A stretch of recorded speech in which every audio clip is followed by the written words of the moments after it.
bem com vocês? Hoje eu tô aqui para conversar. Queria dividir uma experiência da minha vida com vocês, que há 12 anos eu fui au pair. Então esse vídeo vai ser para conversar sobre isso. Se você tá afim de saber, continua aqui comigo, não sai daí não. Primeira coisa que eu vou começar a falar foi como que eu consegui virar uma au pair. O que que é uma au pair? Uma au pair é um termo, é uma palavra francesa para uma babá, uma pessoa que cuida de crianças. E eu usei a empresa Cultural Care, que é uma empresa que tem aí no Brasil, é bem conceituada, bem conhecida, e eu tava querendo aprender inglês, não sabia como.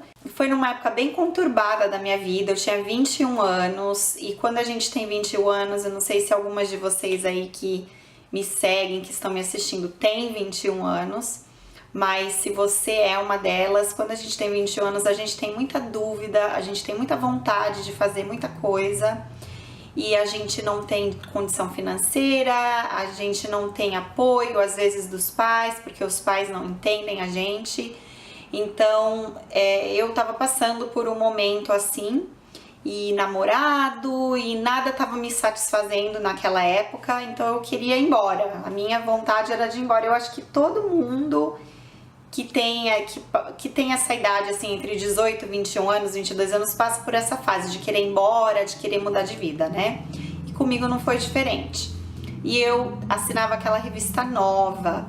Eu até vou ver se eu encontro a capa, vou colocar ela aqui. Eu tava olhando, folheando a minha revista Nova, e dentro dessa revista eu achei um anúncio da Cultural Care falando: ah, você quer aprender a falar inglês, você quer morar fora e não gastar muito dinheiro? Eu já olhei aquilo ali, eu já falei: opa, isso aqui é comigo mesmo.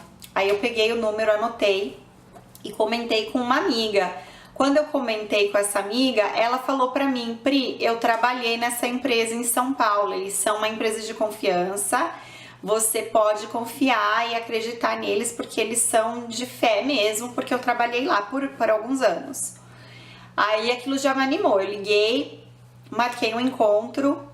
Na cidade que eu morava não tinha um escritório da Cultural Care, então eu acabei indo para Santos, que era a cidade mais próxima da minha. Fui de ônibus porque eu não tinha carro, nada. Quando cheguei lá, conversei com eles, eles me explicaram como era, o que eu ia fazer. Primeiro eles perguntaram se eu tinha o passaporte, se eu tinha um visto, se eu já tinha viajado sozinha para os Estados Unidos, se eu já tinha morado fora.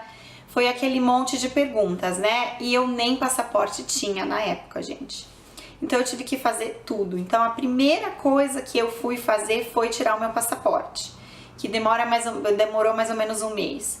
Depois que o meu passaporte saiu, aí que eu fui poder aplicar pro programa de au pair. Então, se você não tem passaporte, eu recomendo que você vá fazer o seu passaporte. Depois que eu tirei o passaporte, eu fui fazer a papelada, que eu tinha que preencher uma papelada muito grande, muito intensa, praticamente contando a minha vida inteira, porque pensa bem, para você ser au pair, o que você faz? Você vai morar na casa de uma família americana para cuidar dos filhos deles. Então, nada mais normal do que eles perguntarem para você sobre a sua vida toda.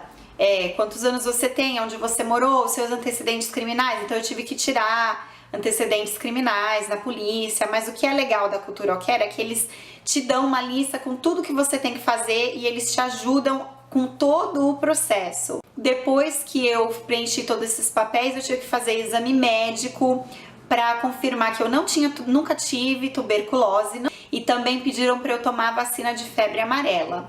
Depois desse processo, vem as perguntas mais básicas. Você sabe falar inglês? Qual o seu nível de inglês? O meu nível de inglês, gente, era zero mesmo. Então, se você não sabe inglês, não desanime. Tenha força de vontade. E, claro, comece a aprender. Hoje em dia é muito mais fácil. Na minha época, 12 anos, não tem tanto tempo assim, mas a gente não tinha acesso a YouTube, a vídeos do YouTube, a tanta coisa hoje em dia que tem como você aprender inglês praticamente de graça, né? Então, eu fui honesta. Eu tinha uma amiga que falava inglês, Então ela me ajudou a preencher os documentos e a responder as perguntas que vieram para mim em inglês. Ela me ajudou a escrever um texto em inglês também, mas eu nunca escondi a verdade, nunca deixei de falar que eu não sabia inglês, que o meu inglês era bem nem intermediário, era beginner mesmo, era assim do começo. Depois dessas perguntas, eles quiseram saber de mim qual lugar que eu queria morar nos Estados Unidos, quantas crianças que eu queria cuidar. Eu não fiz muitas exigências, eu simplesmente falei, olha, eu vou para qualquer lugar e eu cuido de quantas crianças forem necessário. Aí eu lembro que a moça até falou pra mim, olha, você tem certeza? As famílias americanas normalmente têm famílias grandes, de 4 filhos. Você tem certeza? Eu falei, tenho, não me importa. Eu tenho muitos irmãos, então pra mim não tem problema. E, gente, foi incrível. Isso foi assim em fevereiro de 2006, mais ou menos, que eu terminei de preencher a papelada. E logo veio uma família pra mim.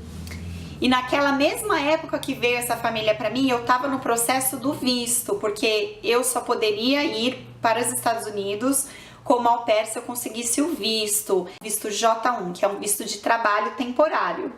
Era um contrato de 1 ano. Eu tinha já minha entrevista marcada no consulado, e enquanto isso, procurando uma família para me fazer um match, que eles falam, para você se encontrar uma família que você gosta e uma família que goste de você.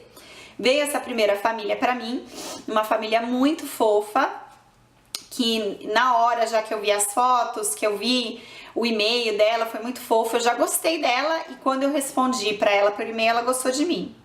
O próximo passo foi uma ligação, ela queria ouvir minha voz, ela queria conversar comigo, só que eu não sabia nada de inglês. Na hora que eles falaram que eu ia ter que fazer uma ligação, que eu ia ter que falar com a mulher, eu já sabia que não ia dar certo, porque o meu inglês era péssimo. Uma pessoa da empresa conectou a gente na ligação e quando ela atendeu, ela falou comigo, sabe Deus o que aquela mulher falou? E eu não entendi nada, gente. A única coisa que eu fiz foi ler um papel que a minha amiga Daniela, beijo pra você, Dani, a Dani fez pra mim. Eu falei, Dani, eu quero falar isso pra família. Eu queria falar, olha, eu gosto muito de criança, eu tenho irmãos, eu sei cuidar de criança. Falando assim algumas coisas sobre mim. E aí eu pedi pra Dani traduzir tudo isso pro inglês pra mim. E foi isso que ela fez. Tudo aquilo que eu escrevi em português, ela escreveu em inglês, me ensinou como ler. E incluído nessa cartinha que eu fiz, eu coloquei, eu não sei falar inglês, eu estou lendo isso pra você. No dia do telefone, eu simplesmente li aquele papel todo pra ela. Aí ela me fez algumas perguntas e eu não conseguia responder, eu só dava risada. Tudo que ela falava, eu hahaha, dava risada. A gente deu tchau, a mulher que conectou a ligação agradeceu, desligou, já falei, pronto, lascou, essa mulher não vai querer nunca mais saber de mim. Mas por incrível que pareça, no dia seguinte eu recebi uma ligação da Cultural Care, do escritório, me falando que a mulher gostou de mim, gostou da minha voz e que ela tinha encontrado uma moça brasileira para ir na casa dela para traduzir a nossa conversa. Então ela arrumou essa pessoa brasileira, foi na casa dela, marcou um horário, a gente marcou um horário para alguns dias depois. Foi assim que a gente se conheceu, através de um telefone com essa pessoa traduzindo. Aí acabou a ligação, eu fiquei mais apaixonada ainda com a família, porque eu fiz perguntas do tipo, aonde que ela morava, se era um lugar que dava para andar para os lugares, porque eu queria poder me locomover sozinha, né? Ela me explicou tudo direitinho, que era uma cidade super bonitinha, pequenininha. Quando a ligação terminou, eu fiquei com aquela sensação de que tinha sido bom, sabe? É tipo uma entrevista de trabalho, né? Só que por telefone.